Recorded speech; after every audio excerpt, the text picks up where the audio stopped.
ഉമ്മാന്റെ വാപ്പാന്റെ വെഡിങ് ആനിവേഴ്സറിക്ക് തമ്മന വീട്ടിലേക്ക് പോവാൻ 2 ദിവസം മുന്നേ മുതൽ ഒരുക്കം തുടങ്ങിയതാ ഞാൻ. മെയ് 12 രാവിലെ നേരം വെളുത്തത് അത്. അല്ലാണ്ട് ഞാൻ പല്ല് തേക്കണത് കണ്ടിട്ട് ശീലമില്ലാത്തത് എന്തോ കണ്ട് പേടിച്ചതുപോലെ കലവില സൗണ്ട് ഉണ്ടാക്കിയതല്ല.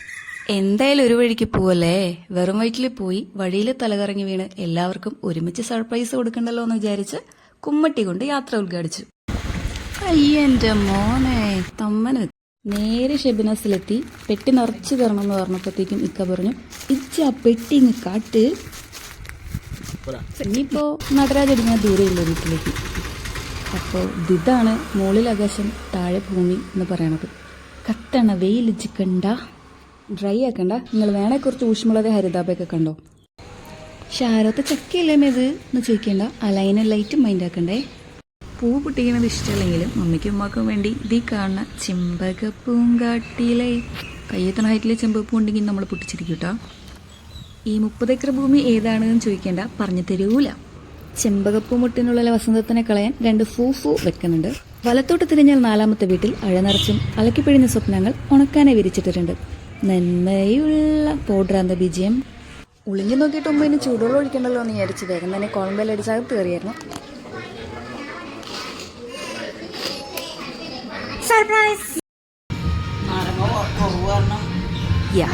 പഞ്ചസാര ഒട്ടും കൂട്ടിയിട്ടില്ലെന്നാണ് നമ്മൾ പറഞ്ഞത്.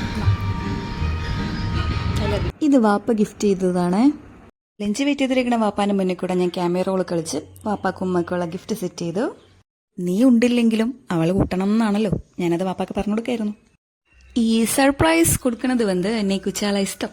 ആ മൊമെന്റ്സ് ഒക്കെ ഉണ്ടല്ലോ, എനിക്ക് ഭയങ്കര പ്രഷ്യസാ.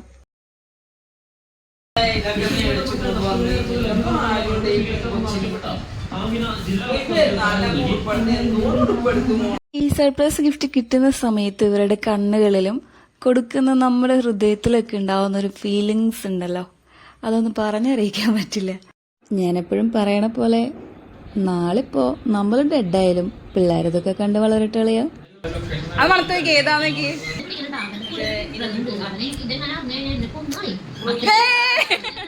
ചുമ്മാ ഇങ്ങനെ സംസാരിച്ചിരിക്കുന്ന നേരത്ത് പറഞ്ഞ കുഞ്ഞു ഇഷ്ടങ്ങളാണ് കേട്ടോ ഇതെല്ലാം.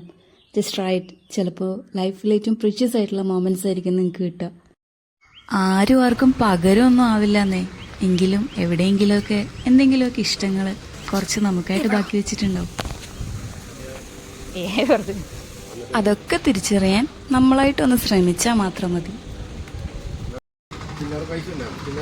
വേണ്ട എന്തേലുണ്ട്, എന്തേലുണ്ടോ അപ്പൊ വേണ്ട എന്തേലുണ്ട്.